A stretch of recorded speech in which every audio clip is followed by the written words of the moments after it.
সাম্যবিরোধী ছাত্র আন্দোলনের নারায়ণগঞ্জের অন্যতম সহ সমন্বয়ক সরকারি তিতুমির কলেজের ছাত্র নির্যাতিত ছাত্র নেতা মোহাম্মদ খালেদ সাইফুল্লাহ সানবীর বক্তব্য রাখবেন।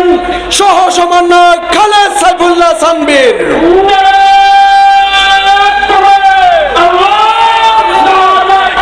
আমার সময় খুবই সংক্ষিপ্ত, আপনাদের সকলকে আমি সংক্ষিপ্ত সময় ধন্যবাদ জানাবো।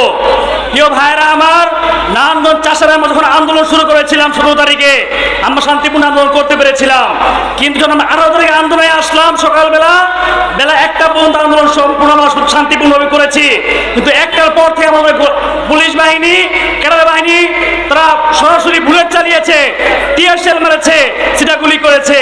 কিন্তু ভাইয়েরা আমার, আমরা দেখেছি কি পরক্ষণে বিকালবেলায় ইসলামী আন্দোলন বাংলাদেশের কর্মী ভাইয়েরা নারায়ণগঞ্জের ডিএডি থেকে এক বিশাল মিছিল নিয়ে আমাদেরকে উৎসাহ জাগিয়েছে।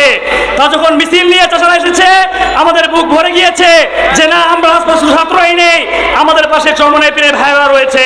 এই সকলকে ধন্যবাদ জানাই। প্রিয় ভাইয়েরা আমার, আমরা দেখেছি শাহেকের চরমনাই 4 তারিখে এক বিশাল মিছিল নিয়ে শাহবাগে অবস্থান করেছে।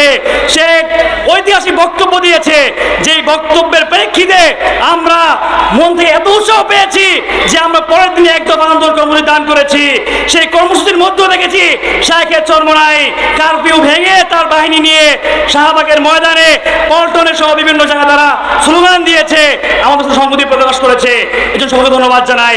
এরপরে দেখেছি আমরা 5 তারিখে আমাদের স্বৈরাচারী শাসক ফেসিস্ট শাসক সরকার চলে গিয়েছে, সরকার বাংলাদেশ থেকে আমাদের মন্দিরগুলায় চরমনাই ভাইরা পাহারা দিয়েছে। এই সকলকে ধন্যবাদ জানাই। আজ চাষারা আমরা দেখেছি ছাত্র ভাইরা তেমনি কার্যক্রম করেছে।